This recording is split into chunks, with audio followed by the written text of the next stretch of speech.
तो प्रताप सिंह खाचरवास को आप सुन रहे थे। साफ तौर पर बीजेपी पर निशाना साधते नजर आए और आगे बढ़ रहे हैं। और अब बात कर रहे हैं जिस तरीके से आज प्रत्याशियों के नामांकन पत्रों की स्क्रूटनी जो है वो शुरू होगी। नामांकन पत्रों की स्क्रूटनी होगी और कल आपको बता दें कि कुल 2605 उम्मीदवारों ने नामांकन पत्र दाखिल किए हैं। 200 विधानसभा सीटें और इन सीटों पर 299 महिला उम्मीदवारों ने नामांकन भरे हैं। सबसे ज्यादा नामांकन जो है वो आदर्श नगर विधानसभा क्षेत्र से सामने आए हैं। 31 नामांकन यहां से भरे गए हैं। उसके बाद आहोर में कामा में 28, आहोर भीलवाड़ा में 27 प्रत्याशियों ने नामांकन भरे हैं। अजमेर उत्तर, सांगानेर और सूरसागर में 26 उम्मीदवारों ने अपने नामांकन भरे हैं और 11 बजे से आपको बता दें कि 11 बज चुके हैं और इसी के साथ स्क्रूटनी जो है वो शुरू हो चुकी है नामांकन पत्रों की। और सबसे कम अगर नामांकन की बात की जाए तो सबसे कम 4 उम्मीदवारों ने दूदू और लालसोट में नामांकन किए हैं। टोटल में 5 उम्मीदवार सामने आए हैं। रेवदर और चाकसू विधानसभा क्षेत्र में 6 उम्मीदवारों ने नामांकन भरे हैं। 408 उम्मीदवारों द्वारा क्रिमिनल अटेंडेंस की जानकारी दी गई है।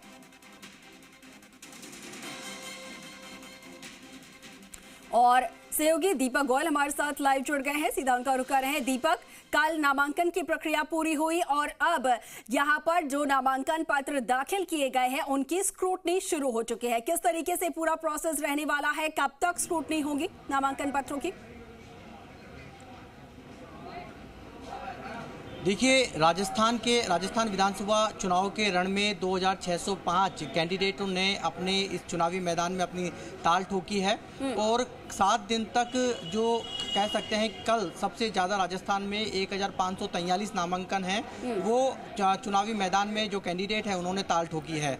आज सुबह 11 बज चुके हैं और 11 बजने के साथ ही सभी विधानसभा क्षेत्रों के रिटर्निंग अधिकारियों ने ऑब्जर्वर्स की उपस्थिति में अपनी स्क्रूटनी का काम है वो शुरू कर दिया है। देखिए, सबसे ज़्यादा राजस्थान में आदर्श नगर विधानसभा सीट है जहां पर 31 कैंडिडेट चुनावी मैदान में है, तो वहीं सबसे कम दूदू का विधानसभा है जहां पर 4 कैंडिडेट चुनावी मैदान में हैं। जयपुर की यदि हम बात करें तो जयपुर में 19 विधानसभा है और 19 विधानसभा सीट पर 289 कैंडिडेट चुनावी मैदान में हैं और सबसे ज़्यादा जयपुर में कह सकते हैं आदर्श नगर में 31 कैंडिडेट और जयपुर की दूदू विधानसभा में 4 कैंडिडेट चुनावी मैदान में हैं। 5 करोड़ 29 लाख राजस्थान में मतदाता हैं और 5 करोड़ 29 लाख मतदाता 25 नवंबर को भाग्य विधाता का काम करेंगे।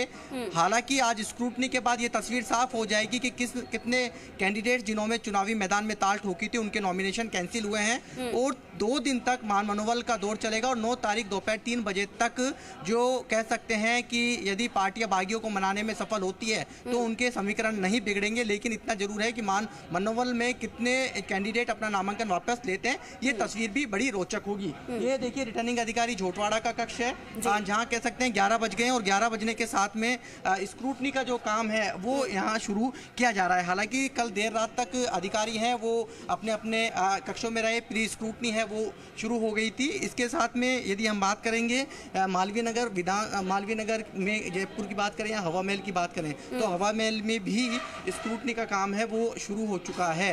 यहाँ पर कह सकते हैं कि जो कह सकते हैं पॉलिटिकल पार्टीज के जो प्रतिनिधि हैं उनकी मौजूदगी में यहाँ पर कह सकते हैं कि जो रिटर्निंग अधिकारी हैं देविका तोमर वो नामांकन पत्रों की स्क्रूटनी कर रही है और जिनके नामांकन पत्र खारिज होने के हैं या डॉक्यूमेंट्स में कभी हैं तो आप तस्वीरों में देख पा रहे होंगे कि वो बता रहे हैं कि कितने नॉमिनेशंस हैं वो स्वीकार कर लिए गए हैं। आपके दस्तावेजों में कमी नहीं थी, लेकिन इतना ज़रूर है कि कह सकते हैं कि अभी जो देखिए जो सभी नामांकन पत्र हैं उसकी स्क्रूटनी है वो चल रही है और नामांकन पत्रों की स्क्रूटनी के साथ में सभी विधानसभा सीटों क्षेत्रों में रिटर्निंग अधिकारी हैं उन्होंने मोर्चा संभाले हुए हैं और ये कह सकते हैं नामांकन पत्र हैं वो स्क्रूटनी करते हुए नजर आ रही हैं रिटर्निंग अधिकारी। उनके साथ में कह सकते हैं कि उनके जो टीम के हैं। इसी के साथ में राजस्थान में सभी जगह पर 200 विधानसभा सीटों पर स्क्रूटनी का काम है वो शुरू हो चुका है। ऑब्जर्वर्स की उपस्थिति में स्क्रूटनी है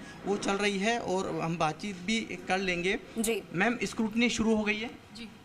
जी फॉर्म नंबर 2 पे हम स्क्रूटनी कर रहे हैं। मैम, क्या किन किन दस्तावेजों के आधार पर स्क्रूटनी और जो जिन्होंने 4 नामांकन दाखिल किए हैं उनका 3 रिजेक्ट हो जाएंगे, इस तरह का है, और जो एक सही है वो सही रहेगा?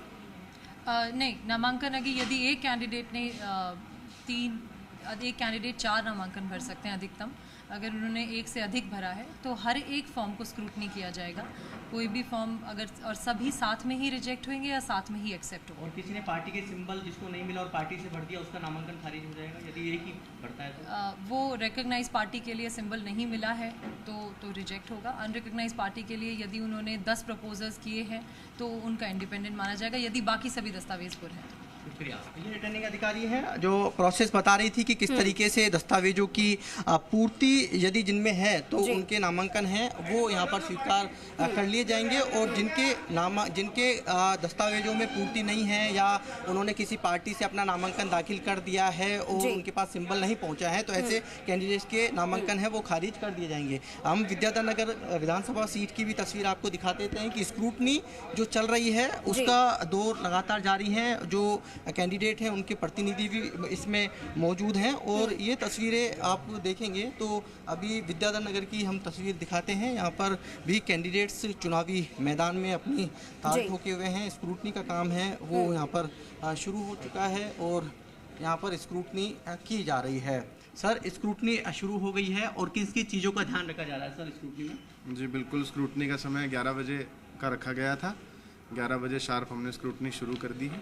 इसमें जो भी चीज़ें फॉर्म के साथ में होनी चाहिए उन सभी चीज़ों का ध्यान रखा जा रहा है, और सभी कैंडिडेट्स या उनके इलेक्शन एजेंट या उनके कोई ऑथोराइज्ड पर्सन या उनके प्रस्तावक उपस्थित जितने भी यहाँ आए हैं सभी की अटेंडेंस ले ली गई है, सभी को समीक्षा की जानकारी दे दी गई है, और 1 बाय 1 हम फॉर्म्स की स्क्रूटनी कर रहे हैं और डिसीजन सुना रहे हैं। 1 बाय 1 जो फॉर्म हैं उनकी स्क्रूटनी की जा रही है, और जो उनके अभिकर्ता हैं या उनके कोई प्रतिनिधि हैं उनकी मौजूदगी में स्क्रूटनी का काम चल रहा है। तो ये अलग अलग विधानसभा सीटों की तस्वीर है हमने दिखाई, और ये तस्वीरें जयपुर नहीं पूरे राजस्थान में 200 विधानसभा सीटों की है, जहाँ पर 2605 जो कैंडिडेट हैं चुनावी मैदान में है। और आज दोपहर 3 बजे बाद ये साफ होगा कि कितने कैंडिडेट्स के नामांकन है वो खारिज हुए, और हालांकि कुछ कैंडिडेट से अपना नामांकन वापस ले लेते हैं तो वो भी तस्वीर है 9 तारीख को साफ हो जाएगी। जी बिल्कुल बिल्कुल दीपक, और जिस तरीके से आपने तमाम तस्वीरें भी दिखाई है, रिटर्निंग अधिकारियों से बात भी की है कि किस तरीके से स्क्रूटनी का ये प्रोसेस जो है वो चल रहा है। इसके साथ ही दीपक एक चीज मैं आपसे क्लियर करना चाहूंगी, जैसा कि अभी आपने बात की थी रिटर्निंग अधिकारी से कि अगर एक कैंडिडेट 4 नामांकन पत्र भर सकते हैं।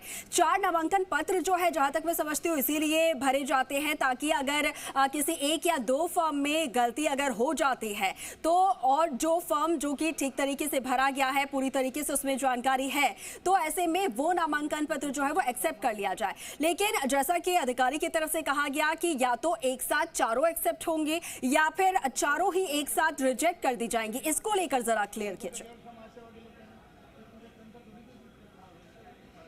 अब बिल्कुल देखिए, यदि कैंडिडेट देखिए कई कैंडिडेट्स हैं जिन्होंने या तो 1 नामांकन पत्र दाखिल किया है या फिर 4 नामांकन पत्र दाखिल किए हैं। यदि कैंडिडेट का एक नॉमिनेशन यदि स्वीकार कर लिया जाता है, सही पाया जाता है, तो 3 ऑटोमेटिक नामांकन जो पत्र हैं आवेदन है वो खारिज हो जाते हैं। तो यदि किसी कैंडिडेट ने पार्टी से अपना नामांकन दाखिल किया है और पार्टी ने उसे सिंबल नहीं दिया है तो वो भी नामांकन खारिज हो जाएगा। साथ में यदि पार्टी एक कैंडिडेट्स कुछ ऐसे भी हैं जिन्होंने निर्दलीय और पार्टी से नामांकन दाखिल किया है और पार्टी से यदि उसे टिकट मिल गया है तो निर्दलीय वाला जो नामांकन है वो खारिज हो जाएगा। और यदि किसी को पार्टी से टिकट नहीं दिया और उसने निर्दलीय चुनावी मैदान में निर्दलीय भी नामांकन दाखिल किया है तो वो पार्टी का जो नामांकन बिना जो जिसको सिंबल नहीं मिला है वो खारिज होकर निर्दलीय वाला जो नामांकन है वो स्वीकार कर लिया जाएगा। तो इस तरह की तस्वीर है।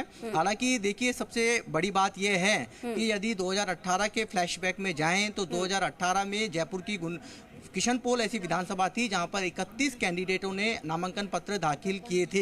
हालांकि मनोबल और नामांकन खारिज होने के बाद इसकी संख्या 46 रह गई थी, लेकिन इस बार किशनपोल में केवल 17 कैंडिडेट चुनावी मैदान में हैं। आदर्श नगर वो विधानसभा सीट है जहां पर 31 नामांकन है कैंडिडेट है चुनावी मैदान में है। तो ऐसे में यदि वहां नामांकन खारिज और नामांकन वापस भी ले लिए जाते हैं और 15 से ज्यादा की संख्या यदि कैंडिडेट की रहती है तो वहां 2 बैलेट यूनिट लगेगी। लेकिन कुछ विधानसभा सीट ऐसी है जहां पर एक ईवीएम से कह सकते हैं कि चुनाव होगा, लेकिन जहां 15 से ज्यादा कैंडिडेट 9 तारीख के बाद बिल्कुल दीपक, बहुत शुक्रिया आपका हमारे साथ जुड़ने के लिए, तमाम जानकारी साझा करने के लिए।